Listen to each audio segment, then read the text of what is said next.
Hello, my friend. It's Gina. Thank you for continuing the long journey in the effort to find justice for Elizabeth. This is an account that's based on a true story, one that, as of this recording, remains ongoing. Welcome back to Lost Sister, a Discarded Woman, Episode 10.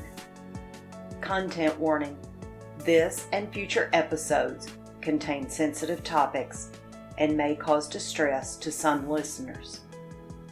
Hearing disturbing actions of oppression, manipulation, and abuse can bring up painful memories, personal struggles, and trauma for many. Narrators note the names have been changed and places are purposefully arbitrary to protect the privacy of those involved. This podcast is our way of telling Catherine and Elizabeth's story to others so that they may be aware of potential future issues. The central figures in our story include Catherine, her sister Elizabeth, Elizabeth's husband Walter, and Walter's granddaughter Darcy. Additional figures include Elizabeth's elder brother and current guardian, Charles, the attorney who represents Elizabeth's family, Alex, and Sam, the assistant county attorney. Let's recap. In episode 9, the revelation of the cause of Walter's death was substantial, to say the least. I'm no doctor, neurologist, nor psychologist, but learning that Walter died due to vascular dementia made a lot of sense.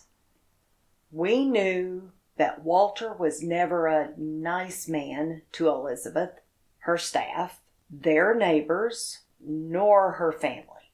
But the fact that he had vascular dementia now punches enormous holes in the validity of the will change that happened just a few months before his death. Surely that will be cause all by itself to invalidate the newest will, let alone the huge amounts of money transfers by a person who had vascular dementia. Jeez Louise. Also, for anyone who has just joined us in Catherine and Elizabeth's story, Elizabeth is a retired doctor who suffers from dementia. Elizabeth's husband Walter was paralyzed on one side of his body due to a stroke. Now to continue our story. There has been a lot of upheaval in Elizabeth's life over the past couple of years. She was uprooted and moved across 4 states without explanation and cut off purposefully from her family, which left Elizabeth extremely confused. From what has been gathered, both she and Walter stayed with Darcy for a short while when they first came here from the move. Not long after, they were placed in care facility number 1. But Walter did the Walter thing and demanded to leave very soon after moving in. Sidebar: I've personally visited care facility number 1, and it is beautiful. Very new, the staff is extremely attentive and caring. I've been made aware through the grapevine that Elizabeth was well liked, and they were very sorry to see her leave. I can't help but think how much better off Elizabeth would be today if she had been given the opportunity to stay there. Sans Walter, of course. No doubt the facility staff were happy to see him leave. Once more, Walter's ruthless behavior, whether knowingly or unknowingly, stood in the way of Elizabeth's best interest. And even worse, Darcy acquiesces to Walter's tantrum, which is absolutely to Elizabeth's detriment. Yet, given any opportunity, Darcy still laments that she loves her grandmother, wanted the best for her. Bullshit. It appears This is when he bought the house. Walter and Elizabeth were moved in and left virtually on their own until Elizabeth suffered the third dislocated shoulder in a matter of months. Throughout the time they spent there, we've learned there were numerous 911 call-outs, as well as 2 previous emergency room visits, which were also for dislocated shoulders. Per Darcy, groceries were delivered, as were DoorDash meals. For the newbies here, or just as a reminder, due to their ailments, neither Elizabeth nor Walter can drive, have access to transportation, nor should they be cooking for themselves, which obviously could be a catastrophe in the making. Whether they had a phone in the house is still unknown.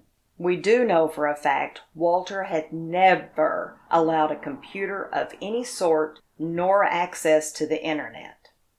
When Elizabeth was released from the hospital following her surgery, she was moved into care facility number 2. She was there, again, virtually alone for months. Eventually, Darcy's hand was forced during the guardianship shakeups to move Elizabeth into a facility with more appropriate programs for Elizabeth's current needs, which is care facility number 3. Although Elizabeth's siblings are comfortable in their own right, they are not in the position to take on the cost of Elizabeth's long-term care, nor should they have to. Elizabeth had accumulated and set aside money her entire life for her own care. And quite honestly, Elizabeth would not want them to take on that burden. It's just not in her nature. In fact, she tells her family each time they take her out that she's sorry she doesn't have money to help pay for her own meals. The very idea that a highly regarded doctor who lived a frugal lifestyle is suddenly dependent on her family for her long-term care, and quite possibly the state because of the malicious behavior of a virtual stranger, is disgusting. Oh yes, in case you aren't aware, the state, and that means all of us taxpayers, foot the bill for long-term care if or when a person is deemed indigent. Medicaid, a state and federally funded program, is the primary means for lower income individuals to pay for long-term care, including care in a skilled nursing facility. That means that Elizabeth would be placed in a very basic facility, which is often called a Medicaid bed. Once again, into rudimentary facility. It's particularly damaging to those who suffer from dementia to go without routine stimulus and appropriate activities to keep the brain and body working, which subsequently means a much shorter life expectancy. As it stands today, when Elizabeth dies, Darcy's woes will be over. There will be nothing and no one standing in the way of all that money. How about that? One might wonder if that was the plan. The less than adequate amount of the money gift is it. That's what she has. Which, by the way, the amount of money that was in the guardian account at the time of the latest guardianship court hearing was just about $24,000 less than was stated in court that day by the judge. And there's still no answer on where that money went either. Would you like to venture a guess how far $96,000 will go at care facility number 3?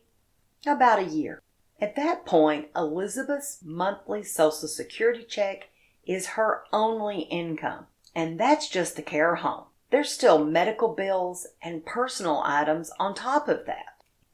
Either the family would have to make up the difference, or Medicare care it is. And there seems to be no one who can stop Darcy's plan willing to step up or do so. Now, it's taken a lot of time to get guardianship finances in order.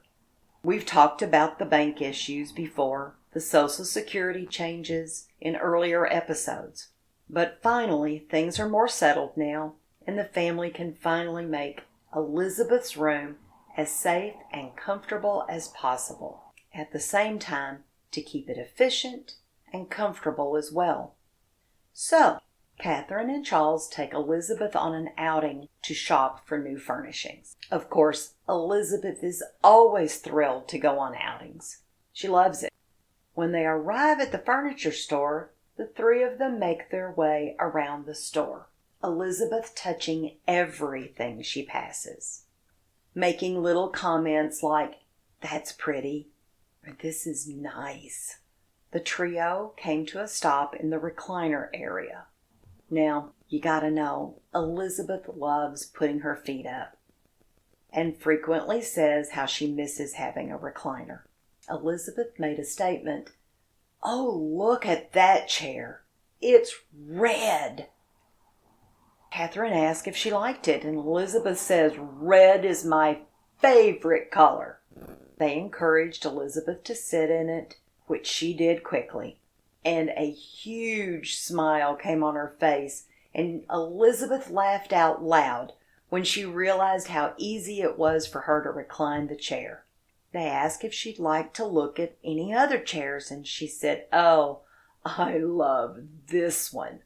Next stop, beds. Catherine and Charles checked which ones came in the right size for her room and asked Elizabeth if she liked any of them. Elizabeth stood still, looking all around the store.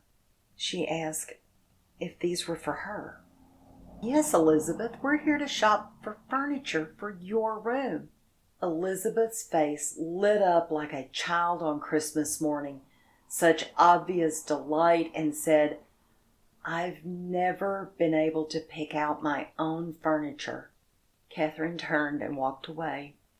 Her wonderful, devoted big sister, her lifelong best friend, the incredible student, brilliant doctor, stand here in her 70s, after accumulating millions of dollars over the course of her life, in the middle of a furniture store, today in the 2020s, making a statement that she had never picked out furniture was heart-wrenching. Catherine didn't want Elizabeth to see her tears. Elizabeth picked out a nice bed, a nightstand, a proper dresser, a small sofa, a couple of visitor-friendly chairs, and of course, her beautiful red recliner, all on her own. Everything is appropriate for the space and for an adult, particularly an elder who suffers from dementia. Delivery was arranged. Elizabeth's new furnishings will take a few days to arrive. So for that day, Elizabeth is completely happy with lunch out and with ice cream, of course. In the meantime, the family have a lot to do in Elizabeth's room. Out with everything that has posed a hazard. The flimsy cafe table and chairs, out. The throw rugs and coffee mugs were removed as soon as Charles became guardian. The bed would have to wait until the replacement arrives. The big day, the new furniture arrived during lunch. Everyone watched as each piece wheeled by. Elizabeth let the residents and visitors sitting around her know this is her new furniture. When the red chair went by, Elizabeth proudly said, "That's my red chair. Isn't it beautiful? I picked everything out myself." Elizabeth now has a safe space to call her own. Everything is placed just so. She now has clothes that fit, that are easy to find, easy to put on and take off. And to top it off, Catherine found an old photograph, an aerial shot of the family farm. Catherine had it enlarged to a canvas and hung it on one of the walls in Elizabeth's room. Elizabeth remembered it immediately. That photo, along with their mother's handmade quilts, are perfect as Elizabeth's wall art. They are her own memories, and she lovingly remarks on them often. After the grand gestures and hoopla of moving Elizabeth into care facility number 3, the flurry of visits and subsequent treats she would leave, Darcy's visits are becoming less frequent. The facility staff and family are grateful for that. But Elizabeth hasn't forgotten. Still to this day, any visitor, staff member, medical personnel, or stranger she sees on an outing, or even on TV, that remotely reminds her of Darcy, upsets Elizabeth. To various degrees, of course, and thankfully it is becoming less and less frequent. Still, sadly, the family isn't allowed to ban Darcy from visiting, but the dread and the apprehension of a potential visit from her is always there under the surface. It seems each time Darcy visits, Elizabeth's anxiety and fear increases. She would say things to the family like, "I was told you were dead. Can only imagine where or who she got that from." I wonder. People with dementia can experience fear for many reasons. A history of trauma, for example. People may be more likely to have anxiety when they have a history of traumatic or upsetting events, such as violence, abuse, or neglect. After all that's happened through her adult life, especially over the last few years, it's no wonder Elizabeth has residual anxiety. Catherine witnessed Elizabeth having a few episodes of agitation with strangers. One in particularly went bad when a lab tech was trying to get a routine blood sample from Elizabeth. It had surprised Catherine that it was a tech because Elizabeth remembers being a doctor vividly. Plus, she has also been so kind to everyone throughout her entire life. But when Elizabeth told the tech, "You already took my money, you're not getting my blood too," that Catherine realized the tech bore a striking resemblance to Darcy. And there was a circumstance where Elizabeth became agitated inside the care facility. The incident required a sitter. Now that can be either a family member or someone a family hires who is trained to monitor the resident in case there are subsequent episodes. This time, it de-escalated really quick. But as a precaution, a medication was prescribed that should help alleviate Elizabeth's anxiety. Each episode seems to occur after a visit from Darcy. Fortunately, as Darcy's visits have become almost non-existent, the less agitated Elizabeth is overall. Finally, the long-awaited, twice-scheduled appointment with the neurologist arrived. When Catherine was named Elizabeth's guardian, one of the first appointments made was with a neurologist. You see, Elizabeth had never been clinically evaluated. It's an important step for Elizabeth's current and future care, as well as for the sake of the rest of the family's own medical history knowledge.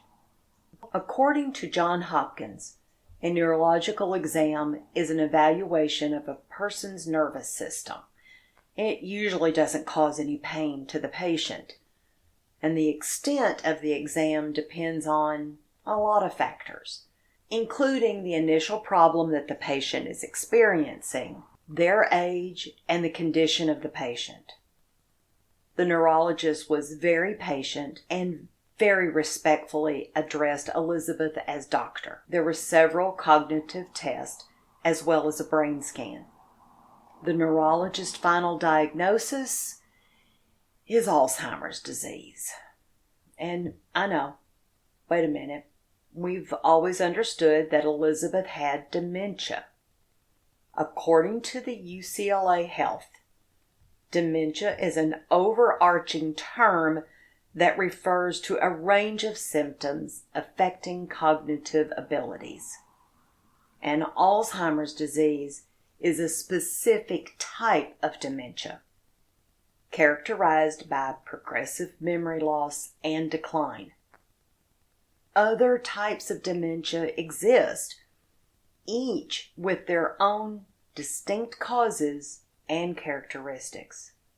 Now, my friends, this is extremely important to know.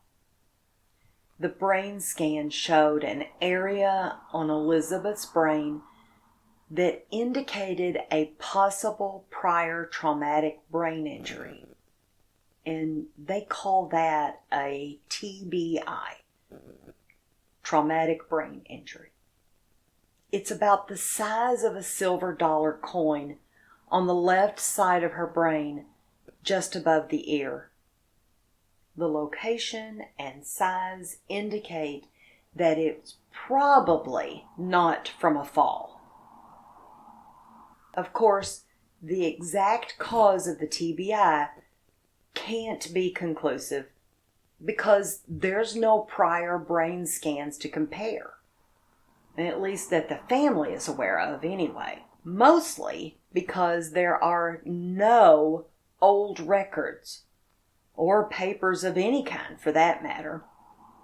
But due to their experience in dealing with TBIs, the neurologists felt that it was probably what started Elizabeth's decline. Elizabeth lived with and was the sole caregiver to Walter 24/7 for the years since her retirement. The near complete isolation from family and friends and the lack of mental stimulation after she retired no doubt escalated the dementia. Catherine knew of no prior accident that would have caused such a head injury. But it does appear that the area involved was right where she could have received a hit to the head. And as we are all aware, it's very well known that Elizabeth had a very physically abusive husband. Now, to say the scan results were surprising would not be true. The diagnosis is sort of a relief. At least the family knows now that it's not related to a vascular condition that could end Catherine's life from a potential stroke. Rather, it's more likely someone or something struck Elizabeth hard enough to cause a brain trauma. Whether it's either of those scenarios happened by accident or maliciously, more than likely we'll never know. However, to venture a guess that it happened before Elizabeth retired and why she felt the need to retire is entirely feasible. Once again, a kick in the gut reminder of Elizabeth's traumatic personal life. Not only what she endured, but the knowledge now that the abuse is blatantly the cause of her today, her tomorrows, and inevitably her end. What also gets me is that neither Elizabeth nor anybody else deserves anything like this. Not the abusive marriage, the trauma to her brain that caused her to retire early and landed her in the care facility with Alzheimer's. But she also didn't deserve the mistreatment she continues to receive to this day. All due to one single individual. And whatever label is put on it, elder abuse, elder neglect, elder fraud, it's a crime. And crimes, and the criminals who caused them, should be brought into the sunlight, investigated, and the guilty punished. You might ask, what can an average person do to stop fraudsters from harming others? Well, you know what they say, forewarned is forearmed. So, we hope you join us soon for episode 11, Lost Sister, a Discarded Woman. By hook or crook, discussing defrauders. Abuse in all forms is an equal opportunity instrument of control, regardless of age, gender, IQ, education, or socioeconomic status. Whatever your age, for your own sake and those who care about you, please establish a living will. Keep it somewhere your chosen caretakers can access it. And if you don't already have your assets in order, make plans right now to do so. Talk to an attorney and/or an investment institution you trust and make it happen before it's too late. The terms elder abuse, elder neglect, and elder fraud are relatively new. In general, elder abuse is a term referring to any knowing, intentional, or neglectful act by a caregiver or any other person that causes harm or a serious risk of harm to a vulnerable elderly person. Legislators in all 50 states have passed some form of elder abuse prevention laws. A good place to start for more information is the website justice.gov/elderjustice. And if you suspect elder abuse, there is help. The National Elder Fraud Hotline is 1-833-FRAUD-11. That's 833-372-8311. The Domestic Violence Hotline is 1-800-799-SAFE. That's 800-799-7233. These links and phone numbers are also located on the Lost Sister webpage, lostsister.buzzsprout.com. We hope you continue following as Elizabeth's family continue their struggle to help her. In Lost Sister, a Discarded Woman. If you enjoyed this episode, please like, follow, and share with your friends and family. By gaining a wider audience, we hope to bring attention to not only Elizabeth and Catherine's story, but to shine an enormous light on all domestic abuse, elder abuse, domestic violence, and elder fraud. More must be done to protect the vulnerable in our society. Our hope is by sharing Elizabeth and Catherine's story, it might help others to avoid the same happening to them or someone they love. Thank you.